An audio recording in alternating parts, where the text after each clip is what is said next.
আসসালামু আলাইকুম রহমতুল্লাহ। পাকিস্তান মানে মৃত্যুর মিছিল, পাকিস্তান মানে বর্বর, পাকিস্তান মানে কারোর সাথে তার বন্ধুত্ব নেই, পাকিস্তান মানে যেখানে সহিংসতা আছে সেই ধ্বংসাত্মক ব্যক্তিদের পক্ষ নেওয়া, পাকিস্তান মানে নারীদের উপর নিপীড়ন চালানো, পাকিস্তান মানে তারা গণহত্যাকারী, পাকিস্তান মানে তারা ধর্ষক, পাকিস্তান মানে তার মায়ের কোলে শিশু নিরাপদ নয়, পাকিস্তান মানে মুসলিমদের উপর নির্যাতন চালানো, পাকিস্তান মানে বেহায়া, পাকিস্তান মানে মুনাফিক, পাকিস্তান মানে ভণ্ড, পাকিস্তান মানে হারামির হারামি, পাকিস্তান মানে নির্লজ্জ, পাকিস্তান মানে অর্থনৈতিকভাবে ভেঙে পড়া, পাকিস্তান মানে ব্যর্থ, পাকিস্তান মানে দেউলিয়া, পাকিস্তান মানে নির্লজ্জ, পাকিস্তান মানে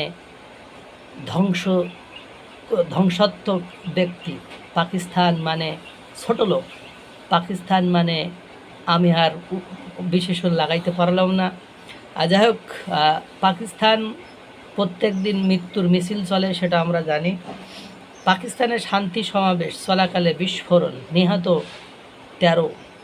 পাকিস্তানের খাইবার পাখতুনখোয়া প্রদেশের সোয়াত জেলায় পুলিশ সদস্যদের লক্ষ্য করে চালানো এক বিস্ফোরণে অন্তত 13 জন নিহত এবং 22 জন আহত হয়েছেন। মর্মান্তিক এই বিস্ফোরণের কিছু দৃশ্য ইতিমধ্যে সামাজিক যোগাযোগ মাধ্যমে ছড়িয়ে পড়েছে। ভারতে সোয়াত জেলার একটি শহরে স্থানীয়দের অংশগ্রহণে একটি শান্তি সমাবেশ চলাকালে এই বিস্ফোরণের ঘটনা ঘটে। প্রাথমিক পর্যবেক্ষণে এটিকে আত্মঘাতী হামলা বলে মনে হলেও সরকারের বা আইন শৃঙ্খলা বাহিনীর পক্ষ থেকে তাৎক্ষণিকভাবে বিষয়টি আনুষ্ঠানিকভাবে নিশ্চিত করা হয়নি। বিগত কয়েক মাস ধরে এলাকাটিতে নিরাপত্তা পরিস্থিতির চরম অবনতি ঘটেছে। সোয়াদের নিরাপত্তা পুনরায় প্রতিষ্ঠার দাবিতে স্থানীয় উপজাতীয় পরিষদ সোয়াত আমান জিরগা এই শান্তি সমাবেশের আয়োজন করেছিল। সমাবেশে অংশগ্রহণকারীরা এলাকায় শান্তি ফেরানোর দাবিতে নানা ধরনের প্ল্যাকার্ড হাতে নিয়ে বিভিন্ন স্লোগান দিচ্ছিল। ঘটনার পরপরই উদ্ধারকারী দল দ্রুত ঘটনাস্থলে পৌঁছে আহতদের উদ্ধার করে নিকটস্থ হাসপাতালগুলোতে ভর্তি করে। বর্তমানে পুলিশ ও অন্যান্য আইন শৃঙ্খলা রক্ষাকারী বাহিনী পুরো এলাকাটি কর্ডন ঘিরে রেখেছে এবং ঘটনার তদন্ত তল্লাশি চালাচ্ছে।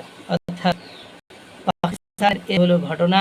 এবং পাকিস্তান আজাদ কাশ্মীর এবং বালুচিস্তানে যে বর্বরতা, যে গণহত্যা চালাচ্ছে সেগুলো আপনারা জানেন। পাকিস্তানের নিজ দেশে শান্তি নেই। মহাসিন নাকভি স্বরাষ্ট্রমন্ত্রী তিনি বলেছেন যে কোনো সময় জেনজিরা ককরোচের মতো যদি ফুসে ওঠে তাহলে আমাদের ক্ষমতার শেষ হয়ে যাবে, ক্ষমতা টিকিয়ে রাখা কোনোভাবে সম্ভব না। পাকিস্তানে এরপরে মানুষ ভিক্ষা করে খাইতে প্রস্তুত হবে, কিন্তু পাকিস্তানে সেনাবাহিনীতে চাকরি করতে তারা আজ যাবে না।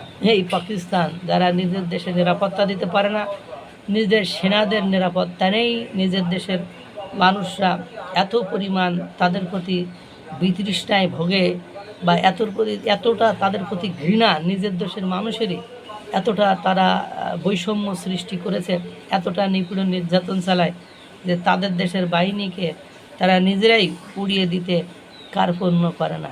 বাস্তবতা খুব কঠিন, সবাই যাচ্ছে আর পাকিস্তান ধ্বংসের দ্বার প্রান্তে চলে যাচ্ছে। আল্লাহ তাআলা সকলকে ভালো রাখুক, সুস্থ রাখুক। আসসালামু আলাইকুম ওয়া রাহমাতুল্লাহ।